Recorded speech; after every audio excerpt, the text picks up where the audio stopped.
Growing up in the deep rural farming lands of Shivu, I remember vividly how our elders always hushed us up with some air of mysticism when we walked through the forests as we gathered firewood, or when we crossed the rivers walking through dark paths in the evening.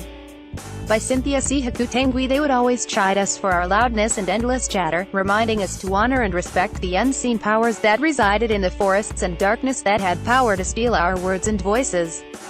Enveloped in childhood innocence and my natural African expressive nature, I could never wrap my little mind around the cause of this constant rebuke. The instances that we defied this order to observe silence, both my cousin and I received unforgettable pull and twist ear pinches ever so harshly that we would savor the vibrating heat and temporary deafness, which lasted for what seemed like eternity. Managed to keep us silent for a while. When we arrived home, we would be told stories of how people were made to disappear in the deep of darkness for saying things that offended those in the forests and the air, and how others lost their voices forever or lost their minds because of foolish chatter. They would often remind us of Borman, the village madman, who had lost his mind completely because he insulted the unseen in his drunken stupor one day as he walked home from a drinking spree. What I could never understand was why the adults were allowed to continue with their conversations even though it was in hushed tones, yet we were condemned to upholding total silence, a very hard sentence for the expressive bolts of energy that we were.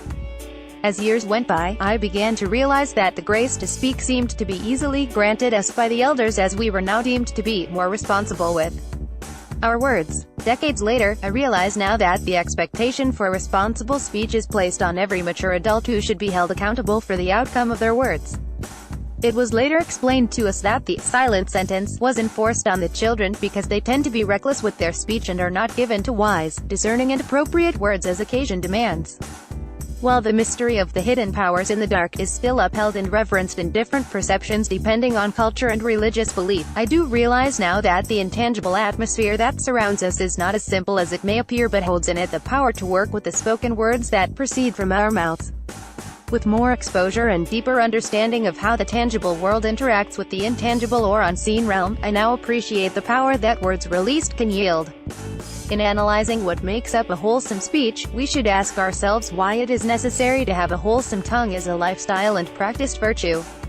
Sometimes our upbringing and backgrounds lend us habitually to vile speech, which becomes second nature because we have a misinformed concept of freedom of speech. A wholesome tongue comes from a transformed mindset that embraces wholesome thinking, which is considerate, sensitive and progressive. Wholesome speech yields in it the power to build and produce vitality and fruitful living for individuals, families, communities, and nations. Unwholesome speech does not only refer to vulgarities and obscenities, but poorly processed words can become daggers to the hearers. Some of the ravaging wars that have scarred the African continent regrettably come from speech that is not wholesome, and the results are evidently destructive. Once speech is released, it has the power to execute a creative or destructive mandate even when it was unintended, because words cannot be taken back.